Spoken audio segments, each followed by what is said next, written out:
नमस्ते।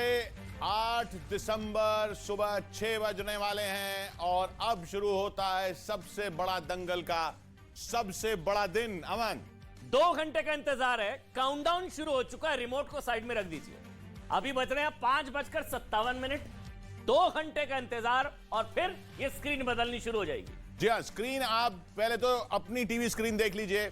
आपको किस तरीके से न्यूज 18 इंडिया पर सबसे तेज नतीजे मिलेंगे। आप जानते हैं न्यूज 18 वो नेटवर्क है जिस पर नतीजे सीधा काउंटिंग सेंटर से आते हैं, इसलिए सबसे तेज आते हैं। किस तरीके से दिखाए जाएंगे, आपकी स्क्रीन के दाईं तरफ आप देख रहे हैं जो हिमाचल के नतीजे हैं वो दाईं तरफ आएंगे और गुजरात के नतीजे नीचे। बीजेपी, कांग्रेस और आम आदमी पार्टी में कैसे बटेंगी सीटें, ये आप नीचे देख पाएंगे। और बाईं तरफ स्क्रीन के वो अहम चेहरे, वो अहम मुकाबले जो इस चुनावी मैदान में हैं, उनकी सीट पर क्या हो रहा है। घाटलोडिया से गुजरात में भूपेंद्र पटेल मुख्यमंत्री लड़ रहे हैं। लीमडी से गुजरात में किरीट सिंह राणा जो वन मंत्री हैं वो लड़ रहे हैं। ये सारे नतीजे आप देख पाएंगे।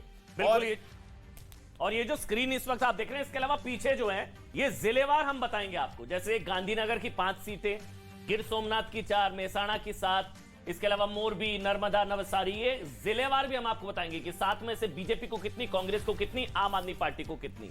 ये जिलेवार हम यहां पर गुजरात में आपको बताएंगे। और इसी तरीके से गुजरात और हिमाचल में हम देखेंगे कि जो अहम फैक्टर है वो कैसे काम कर रहे हैं। जो इलाके क्षेत्रों में बटे हुए हैं, जैसे सौराष्ट्र में 55 सीटें हैं, वो बीजेपी, कांग्रेस, आम आदमी पार्टी में कैसे बट रही हैं वो यहां पर हम देखेंगे। उत्तर गुजरात की 32 सीटें कैसे बट रही हैं, दक्षिण गुजरात की 35 सीटें कैसे बट रही हैं, शहरी इलाके जो हैं 84 हैं गुजरात में, वो किन किन पार्टियों में कैसे कैसे बट रहे हैं। इसी तरीके से ग्रामीण इलाके 98 जो हैं वो कैसे बट रहे हैं।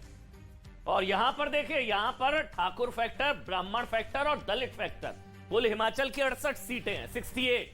ये नंबर जो 00 नजर आ रहे हैं आपको 2 घंटे बाद बदलने शुरू होंगे। मैजिकल फिगर जो है वो 35 है, 35 मैजिकल फिगर। अब यहां हिमाचल में सत्ता की अदला बदली का इतिहास जो बताया जा रहा है कि रिवाज बदलेगा या राज बदलेगा। क्या रिवाज बदलेगा या राज? लेकिन यहां पर आप देखेंगे ठाकुर फैक्टर 25 सीटों पर जो निर्णायक भूमिका में है। ये हमने इसलिए सेग्रीगेशन किया है कि वहां पर जो फैक्टर है वो निर्णायक भूमिका में है, डिसाइडिंग फैक्टर है। ठाकुर फैक्टर 25 सीटों पर, ब्राह्मण फैक्टर 8 सीटों पर और दलित फैक्टर 17 सीटों पर। कुल मिलाकर 68 सीटें फैक्टर वाइज, पूरा सेग्रीगेशन यहां पर आपको दिखेगा। जी हाँ, और हमारे साथ सुबह से मौजूद है प्रतीक त्रिवेदी अहमदाबाद से, माफ कीजिए अहमदाबाद से प्रतीक त्रिवेदी, जनक गांधीनगर से हमारे साथ हैं, रितिका सिंह अहमदाबाद से हमारे साथ हैं, मोनिका ठाकुर हमारे साथ हैं और शालिनी हमारे साथ हैं। और लाइव रिजल्ट हब जहां से नतीजे सीधे आपकी स्क्रीन पर पहुंच रहे हैं, वहां प्रशांत मौजूद हैं। लेकिन सबसे पहले चलते हैं प्रतीक के पास। प्रतीक, कैसी है सुबह गुजरात की? आप दोनों को पहले बहुत बहुत शुभकामनाएं। बहुत बढ़िया और शुभ है, मंगल है और सब बहुत उम्दा है। देखिए, गुजरात जो थोड़ा देर से सोता है, थोड़ा देर से उठता है, लेकिन आज 6 बजे जो चाय पीने का, चाय के शौकीन है, वो यहाँ पे दिखने लगे हैं धीरे धीरे। और ये तो इस समय जो है ना, टेलीविजन सेट्स वाले जो हैं जिन्होंने खोला है और जो एंकर्स आए हैं, जो रिपोर्टर्स, कॉरेस्पॉन्डेंट्स लगे, वो सिस्टम भी चेक कर रहे हैं कि भाई देखिए 0-0 है, कुछ देर बाद ये बदलना शुरू हो जाएगा।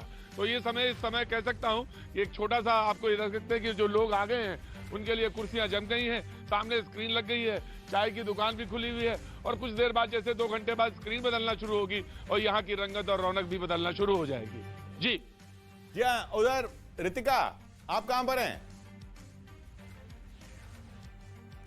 बिल्कुल, देखिए किशोर, मेरी मौजूदगी जो है आम आदमी पार्टी ऑफिस के बाहर है। हालांकि अभी यहाँ पर पूरा आप एरिया देखिए सुनसान है, यहाँ पर कोई कार्यकर्ता, कोई यहाँ पर नेता नहीं पहुंचा है। लेकिन जानकारी ये मिल रही है कि 7 बजे के आसपास यहाँ पर कार्यकर्ताओं की भीड़ उमड़ती हुई नजर आएगी, क्योंकि आज का दिन इस लिहाज से खास हो जाता है क्योंकि आज ये स्थिति पूरी तरीके से साफ हो जाएगी कि भारतीय जनता पार्टी की सरकार बरकरार रहेगी या फिर आम आदमी पार्टी एक बड़ा झटका दे सकती है। क्योंकि जितने भी एग्जिट पोल निकलकर सामने आए हैं उसमें यही कहा जा रहा है कि आम आदमी पार्टी का इस बार का जो प्रदर्शन होगा गुजरात को लेकर वो संतोषजनक रह सकता है और ऐसे में सीधे तौर पर कांग्रेस पार्टी को नुकसान पहुंच सकता है। लेकिन अरविंद केजरीवाल से लेकर तमाम दिग्गज नेताओं की जो फौज यहां पर उतरती हुई नजर आई, उससे एक चीज तो साफ है कि बीजेपी की मुश्किलें बढ़ेगी। क्योंकि 2017 का विधानसभा चुनाव आपने देखा था कि किस तरीके से पाटीदार आंदोलन की वजह से बीजेपी की मुश्किलें बढ़ी थी। लेकिन अब जो त्रिकोणीय मुकाबला होता हुआ दिखाई दे रहा है उससे सीधे तौर पर कांग्रेस पार्टी को डेंट होगा, लेकिन बीजेपी के सामने सबसे बड़ी चुनौती